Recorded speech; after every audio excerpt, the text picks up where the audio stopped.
Assalamualaikum warahmatullahi wabarakatuh. Di sini aku mau presentasikan tentang persamaan difusi satu dan 2 dimensi. Sebelumnya perkenalkan, nama saya Muhammad Farhan dengan NIM 260501188140101 dari Oceanografi B. Nah, yang pertama itu difusi.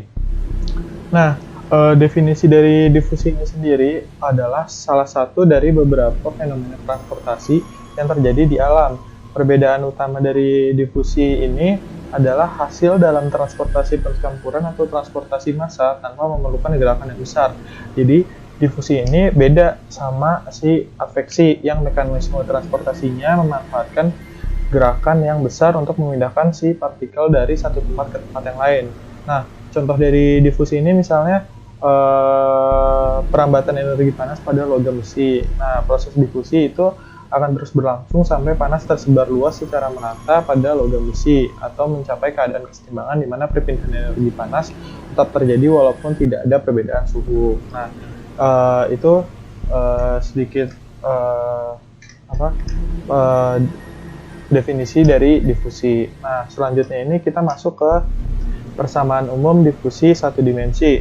Nah, di persamaan umum difusi satu dimensi ini ada ini persamaannya do F per do T sama dengan AD do kuadrat F per do X kuadrat, dimana si F ini merupakan konsentrasi, AD ini merupakan koefisien difusi, dan T ini merupakan waktu, dan si X ini merupakan ruang. Jadi si do F per do T yang di ruas kiri ini merupakan perubahan konsentrasi terhadap waktu, sedangkan yang di ruas kanan ini merupakan perubahan konsentrasi terhadap ruang. Nah, di difusi ini kan dipengaruhi persebarannya kan, makanya dia pakai koefisien difusi, berbeda dengan adveksi. Untuk adveksi sendiri dia dipengaruhi oleh kecepatan, makanya dia pakai si U, bukan AD gitu.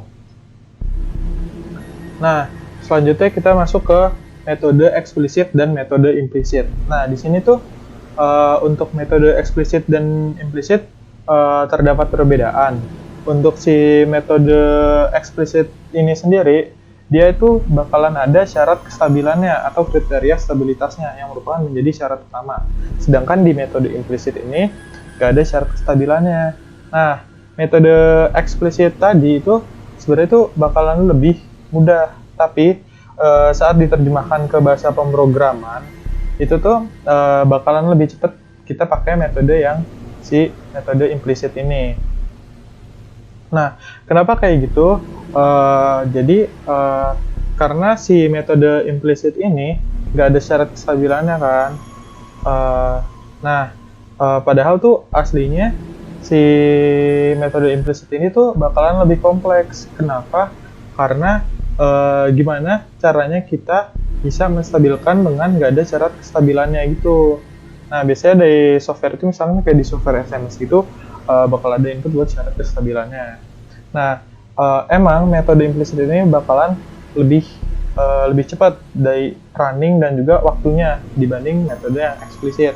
Tapi ya gitu, dalam metode implisit ini kita butuh effort yang lebih lah buat si metode implisit ini dibanding metode eksplisit, karena si metode implisit ini sendiri tadi nggak ada syarat kestabilannya. Jadi kayak gimana cara bisa kita ngestabilinnya gitu tanpa ada syarat kestabilannya. Nah, yang pertama ini kita masuk ke metode eksplisit. Nah, di metode eksplisit ini kita pakai persamaan yang umum tadi kan, yang do F per do T sama dengan AD do kuadrat F per do X kuadrat. Nah, ini diskretisasi menjadi seperti ini. Oh ya, sebelumnya di metode eksplisit ini kita pakai FTCS atau Forward Time Central Space, yang dimana itu merupakan FT-nya itu forward time itu beda maju terhadap waktu, dan central space itu beda beda pusat terhadap ruang. Nah, di sini ini kita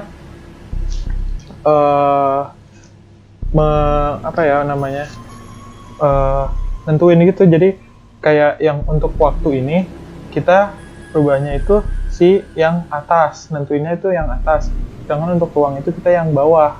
Jadi si waktu itu yang N, si ruang itu yang I.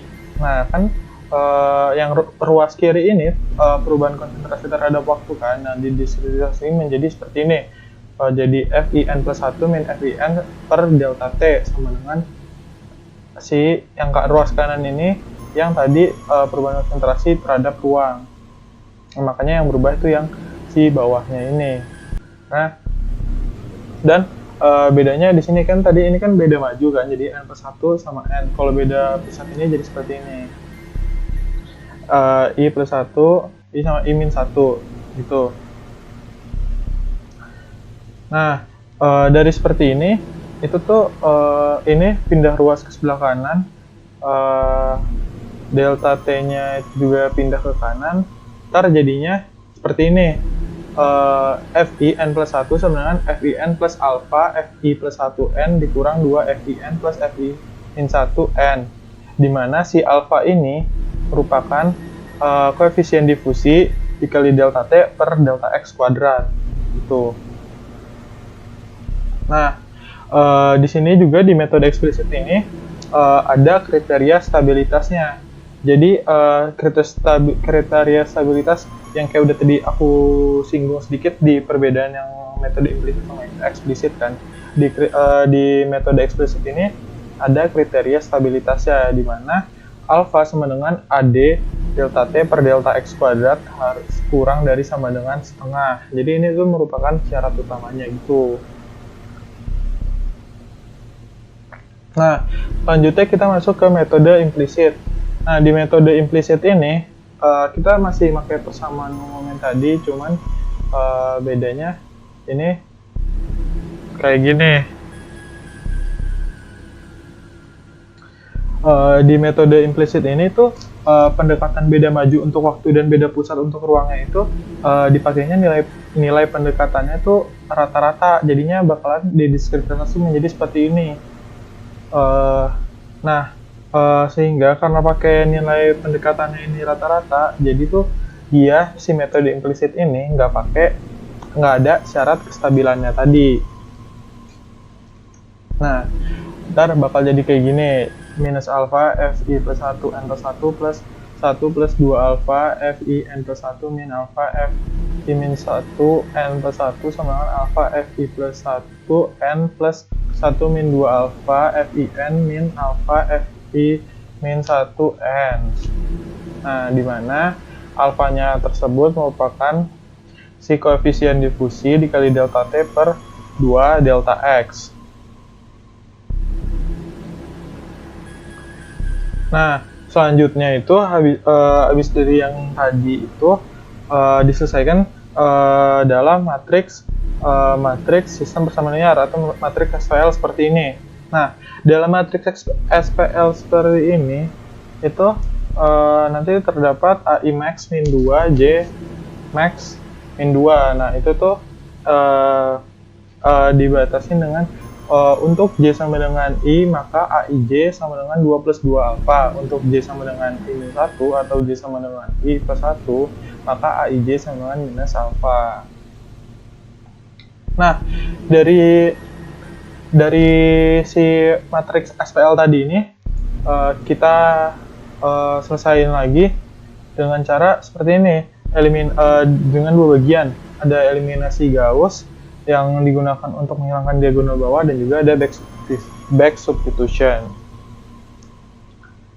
Nah, selanjutnya kita masuk ke nilai awal dan syarat batas. Nah, yang pertama ini nilai awal. Nilai awal ini jadi tuh kita harus bisa mensimulasikan suatu kondisi yang ada di alam. Jadi ketika mendefinisikan sesuatu di tiap titik tuh nilainya bakal beda-beda gitu. Nah, makanya dibutuhin nilai awal. Di nilai awal ini kita menyederhanakan gitu. Jadi di kondisi perairannya, misalnya di kondisi perairannya untuk nilai awal tuh kita samain semua gitu, atau kita bikin homogen. Kayak misalnya ini FI 0 sama dengan 0 untuk I sama dengan 1, 2, 3 sama dengan I max. Nah, gitu. Jadi misalnya juga kayak di suatu perairan tuh kita bikin temperaturnya sama semua. Jadi kayak misalkan 30 semua gitu, itu buat nilai awal. Nah, selanjutnya itu syarat batas. Nah, syarat batas ini eh, merupakan jadi sumber polutan itu dianggap dari hulu dan atau hilir. Nah, di sini itu pertama itu di hulu dulu. Di hulu ini I sama dengan 1. Nah, jadi itu FIN plus 1 sama dengan TKR. Nah, yang ini itu merupakan yang konsentrasi sumbernya itu kontinu. Jadi sumber polutannya itu kontinu gitu. Misalkan kayak pada titik di hulu itu kita membuang suatu sumber polutan secara kontinu, secara terus-menerus gitu.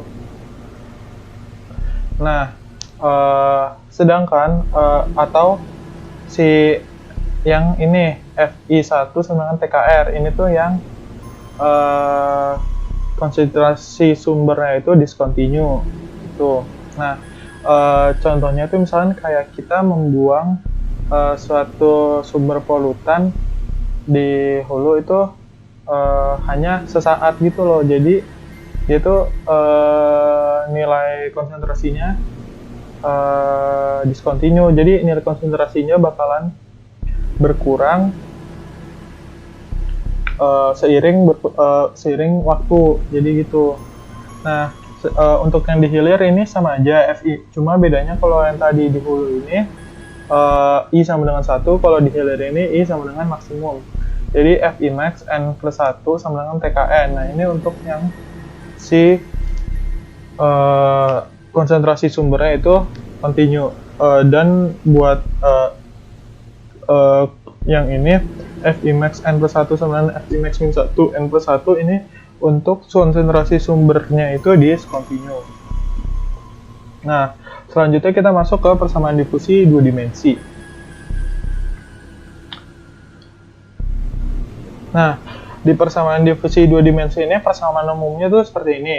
Do F per do T sama dengan AD do kuadrat F per do X kuadrat plus AD do kuadrat F per do Y kuadrat. Nah, sebenarnya ini tuh mirip sama yang tadi di 1 dimensi, cuma dia nambah satu ini doang, satu apa ya namanya, satu sumbu gitu, satu ruang, satu sumbu lagi jadi tambah sumbu Y gitu. Nah, jadinya persamaan umumnya seperti ini. Jadi ada X, kan tadi kan ruangnya kalau yang di 1 dimensi cuma X, kalau di sini ada X sama ada Y juga. Ininya tetap jadi perubahan konsentrasi terhadap waktu, perubahan konsentrasi terhadap ruang yang S, dan ini perubahan konsentrasi terhadap ruang yang Y. Nah, didiskretisasi menjadi seperti ini. Nah, di sini itu karena 2 dimensi, jadi untuk si ininya ruangnya nambah jadi I sama J. Kan kalau tadi yang di 1 dimensi cuma I doang kan, itu karena X doang. Nah, karena ini ada Y, jadi I sama J. Ini sebenarnya sama aja kayak yang tadi, yang apa namanya, beda maju terhadap waktunya itu berubah, yang atas dan yang bawahnya itu beda pusat terhadap ruang. Nah, ini sama aja kan, cuma dia nambah si ini, ada si Y-nya ini. Nah, mungkin segitu doang yang bisa aku jelasin. Terima kasih buat perhatiannya. Semoga materi yang udah aku jelasin bisa bermanfaat. Video ini dibuat untuk memenuhi tugas UTS pemodelan oceanografi. Terima kasih.